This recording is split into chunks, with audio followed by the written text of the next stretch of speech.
So ನಮ್ಮ ಹುಡುಗರ friendship ಹುಡುಗಿಯರ ಫ್ರೆಂಡ್ಶಿಪ್ಗಿನ್ನ ತುಂಬ ಡಿಫ್ರೆಂಟ್ ಆಗಿರುತ್ತೆ, ಅದ್ರ ಜೊತೆಗೆ ತುಂಬ ಸುಪ್ರೀಮ್ ಆಗಿರುತ್ತೆ. ಈ ಮಾತು ಹೇಳೋದಕ್ಕೆ ಸುಮಾರು ಕಾರಣಗಳಿದ್ದಾವೆ.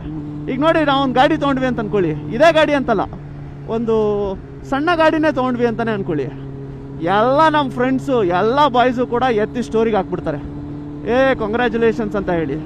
ಅದು 20,000 ರೂಪಾಯಿ ಗಾಡಿಗೆ 40,000 ರೂಪಾಯಿ ಪಾರ್ಟಿ ಕೊಟ್ಟರು ನಮಗೇನು ಬೇಜಾರಾಗ್ತಾ ಇರಲ್ಲ. ಬಟ್ ಅದೇ ನಾನು ಅಬ್ಸರ್ವ್ ಮಾಡ್ಕೊಂಡಿರಂಗೆ ಹುಡುಗಿರಲ್ಲಿ ಬೇರೆ ಇದು, ಅವರು ಒಂಥರ ಇವ್ರದ್ದು ಮೇಲಾಗೋಯ್ತು ನಮ್ಮದು ಕೆಳಗಾಗೋಯ್ತು ಆ ಥರದ್ದು ಅಂತ.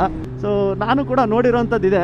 ಅದ್ರ ಜೊತೆಗೆ ಈಗ ನೋಡಿ, ಅಭಿ ಇದ್ದಾರೆ, ಅವರಿಗೆ ಮಾಮ್ ಒಂದು ರೌಂಡ್ ಹುಬ್ಳಿಗೆ ಹೋಗಿ ಬರಬೇಕು, ಯಾಕೋ ಬೋರ್ ಆಗ್ತಿದೆ ಅಂತಂದರೆ ಯಾವುದೇ ಕಾರಣಕ್ಕೂ ಸೆಕೆಂಡ್ ಕ್ವೆಶನ್ ಕೇಳಲ್ಲ ಅವರು. ಬೋರ್ ಆಗ್ತೈತಾ, ಹೋಗ್ಬೇಕಾ, ಸರಿ ಹೋಗೋಣ ಅಂತ ಹೇಳಿ.